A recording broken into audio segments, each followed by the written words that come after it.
Good evening friends. I hope आपके exams की तैयारियां अच्छे से चल रही होंगी। हम ये वीडियो बना रहे हैं to discuss about the last minute tips for CA final auditing May 2017 exam, जो कि आपका परसों यानी कि सैटरडे को है।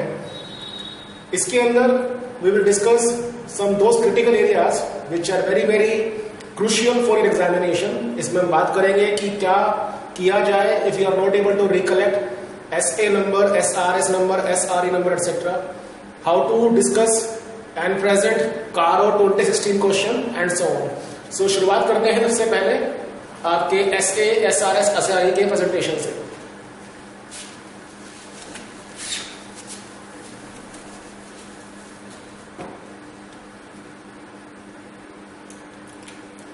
आपके एग्जाम में if you are not able to recollect the SA, SRS, SAE, SRE numbers, then the following language can be used। आपके एग्जाम में अगर आप कोई SA, SRS, SRE, SAE number याद ना रख पाए या भूल जाएं तो उस केस में आप जो लैंग्वेज मैं अभी बोर्ड पर लिखूंगा वो इस्तेमाल कर सकते हैं। तो देखिएगा क्या लैंग्वेज हम लिख सकते हैं एग्जाम में to overcome this scenario whereby you are not in a position to recollect or recall SRA, SRS number, etc. So let us discuss one by one.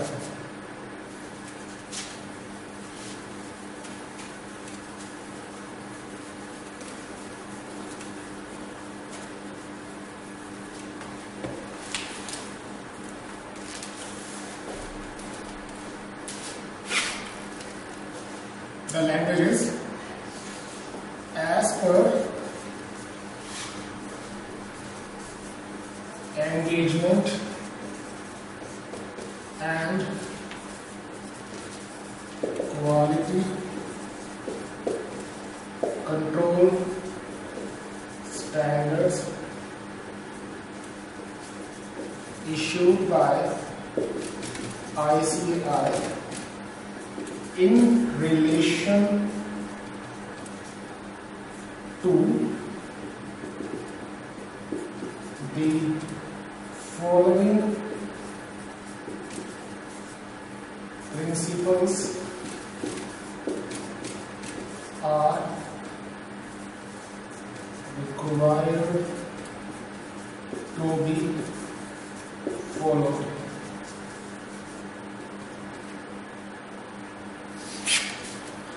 अगर आप कोई SRS, SA नंबर भूल जाए तो आप उस केस में ये लैंग्वेज यूज कर सकते हैं। लैंग्वेज के अंदर जो सबसे क्रिटिकल पॉइंट है वो क्रिटिकल पॉइंट है कि आप ये वर्ड्स नहीं भूलेंगे, engagement and quality control standards. यहां पर आप लिखेंगे टॉपिक या टाइटल। इसका मतलब क्या हुआ, जैसे इनकम टैक्स एक्ट में आप डिडक्शन भूल जाते हैं section 80C, 80U and so on, तो हम क्या करते हैं, हम लिखते हैं एज पर चैप्टर 60 डिडक्शंस। इसी तो प्रकार से ऑडिटिंग के अंदर what we can do, if you are not able to recollect SA, SRS number, आप मेन हेडिंग बनाएंगे, पेरेंटल हेडिंग बनाएंगे।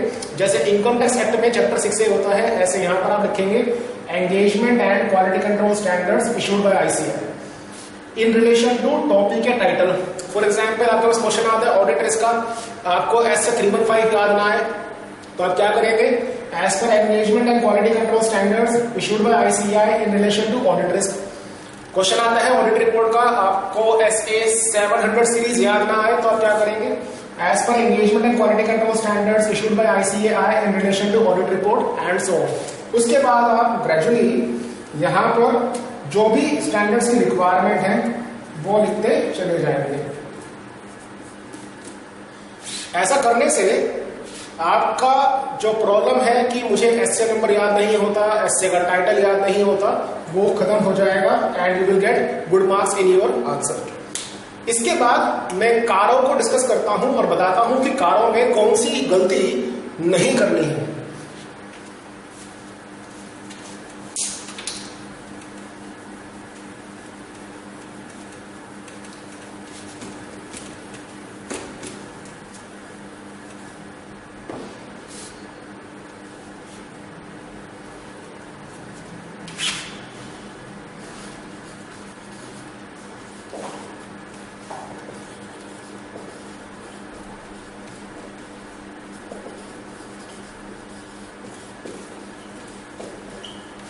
हम बात करेंगे कि कारों में ऐसे कौन से क्रिटिकल पॉइंट्स हैं जो आपको हमेशा याद रखने हैं। कारों में कुछ छोटी छोटी गलतियां हैं जो हो जाती हैं, so you will not commit this silly mistakes in कारों। नंबर 1, प्राइवेट कंपनी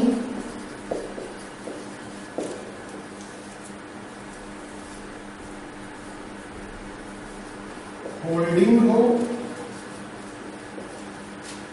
या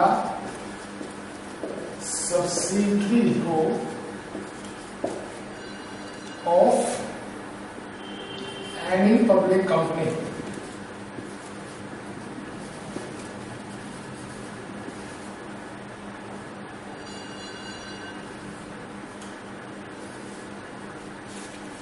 ध्यान से देखिएगा। अगर एक प्राइवेट कंपनी किसी पब्लिक कंपनी जो कि इंडिया में है उसकी होल्डिंग कंपनी हो, या एक प्राइवेट कंपनी एक पब्लिक कंपनी जो इंडिया में है उसकी सब्सिडरी कंपनी हो, तो उस केस में इस प्राइवेट कंपनी पर कारो एप्लीकेबल हो जाएगा। तो आपको याद रखना है, अगर एक प्राइवेट कंपनी किसी पब्लिक कंपनी की, जो पब्लिक कंपनी इंडिया में इनकॉर्पोरेटेड हो, उसकी होल्डिंग कंपनी हो या सब्सिडरी कंपनी हो, तो उस प्राइवेट कंपनी पर कारो हमेशा एप्लीकेबल हो जाएगा। ये आपको खास बात याद रखनी है क्योंकि ये एक कारो 2016 का चेंज है। तो आपको याद रखना है, मैं रिपीट कर दूं, if a private company is a holding company और a subsidiary company of a public company in India, then CARO always is applicable on such private company. Number 2 बात देखते हैं।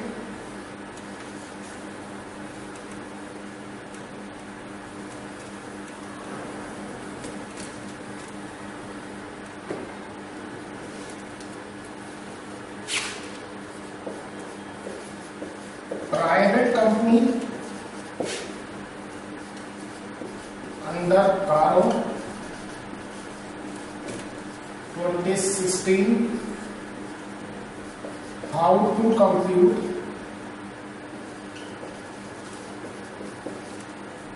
Reserves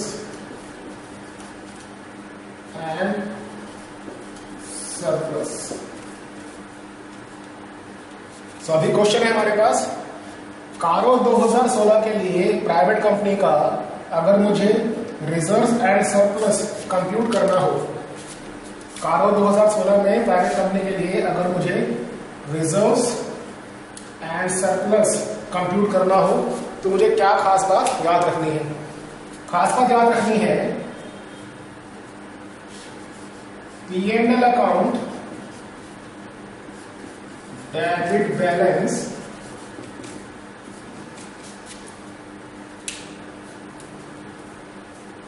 shall be adjusted in totality। इसका मतलब क्या हुआ? अगर आपके क्वेश्चन में P&L अकाउंट का डेबिट बैलेंस दे रखा है तो उसको टोटली एडजस्ट करना है, चाहे रिजल्टिंग फिगर नेगेटिव क्यों ना हो जाए। इसका एग्जांपल देखेंगे अभी।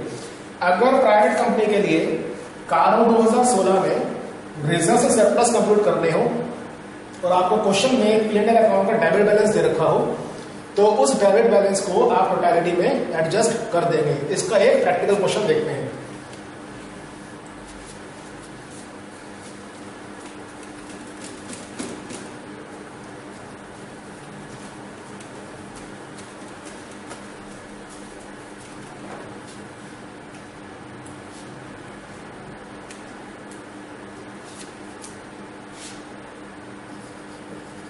General reserves,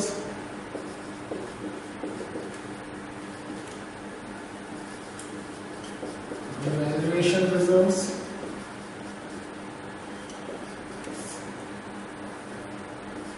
securities premium, CRR, P&L account, debit balance. अगर आपके पास मान लीजिए कुछ ऐसा क्वेश्चन में हो जिसके अमाउंट्स हो जनरल रिजर्व 10, रिवैल्यूएशन रिजर्व मान लीजिए ₹2, सिक्योरिटीज प्रीमियम मान लीजिए ₹3, 5 और ये मान लीजिए से फॉर एग्जाम्पल ₹25। तो इस केस के अंदर जो आपका रिजर्व का बैलेंस आएगा वो कितना होगा?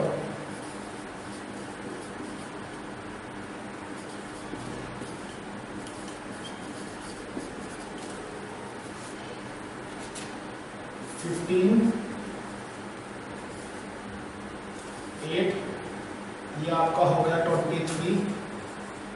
इस 23 को जब आप इससे नॉक ऑफ कर देंगे तो ये हो जाएगा आपका -2। कारों के अंदर आपका ये -2 जाएगा। तो आपको याद रखना है फॉर द पर्पस ऑफ कारो P&L account debit balance shall be adjusted in totality, यानी कि डेबिट बैलेंस को आप पूरे का पूरा माइनस कर देंगे बाकी टोटल रिजर्व सरप्लस में से, और जो बैलेंस अमाउंट आएगा ये आपका कारों में प्राइवेट कंपनी में शामिल कर लिया जाएगा। एक खास बात,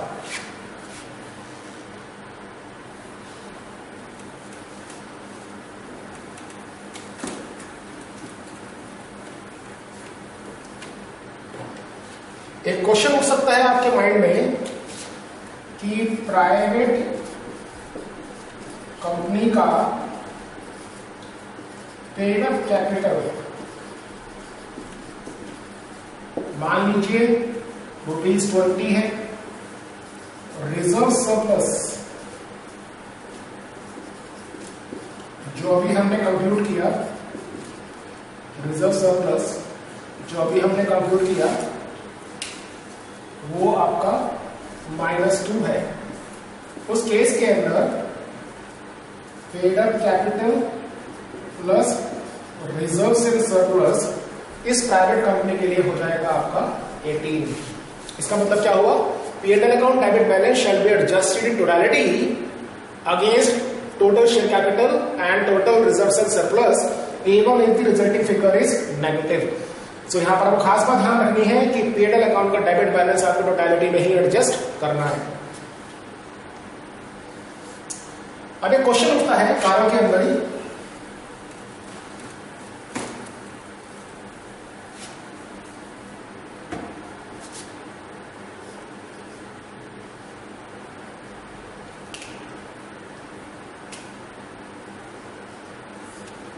कारों में एक क्वेश्चन उठता है जब हम बोरोइंग्स निकालेंगे, जब हम बोरोइंग्स,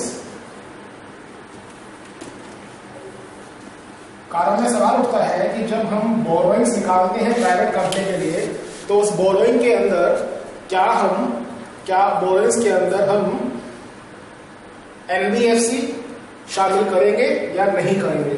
तो जरा देखते हैं इस बारे में। देखिएगा, मान लीजिए कंपनी है ABC प्राइवेट लिमिटेड। क्वेश्चन है आपके पास बोरोइंग्स अंडर कारो 2016। तो कुछ डेटा देखते हैं इसका। मान लीजिए डेटा के हिसाब से loan from PNB, loan from NBFC,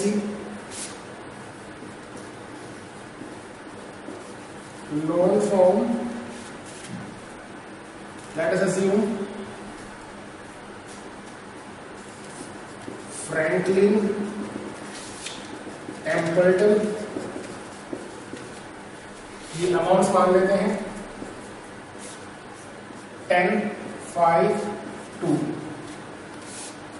now question उठता है क्या ये चीज शामिल करेंगे कारों के अंदर? यस, इसको इंक्लूड करना है। क्या इसको इंक्लूड करेंगे? Yes.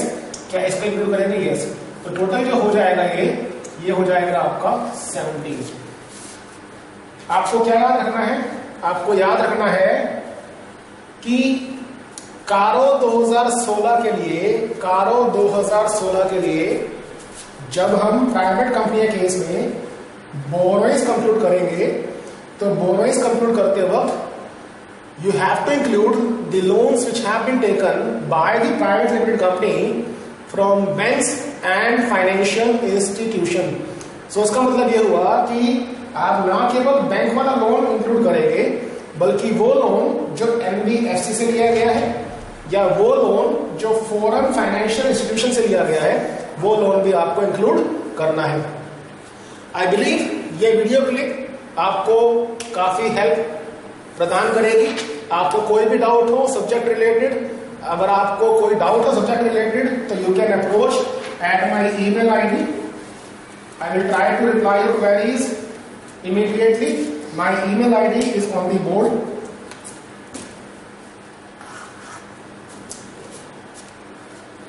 My email ID is ca.kamalgarg@gmail.com. So I wish you all the luck. See you soon as chartered accountants. Have a great success ahead. Thank you very much.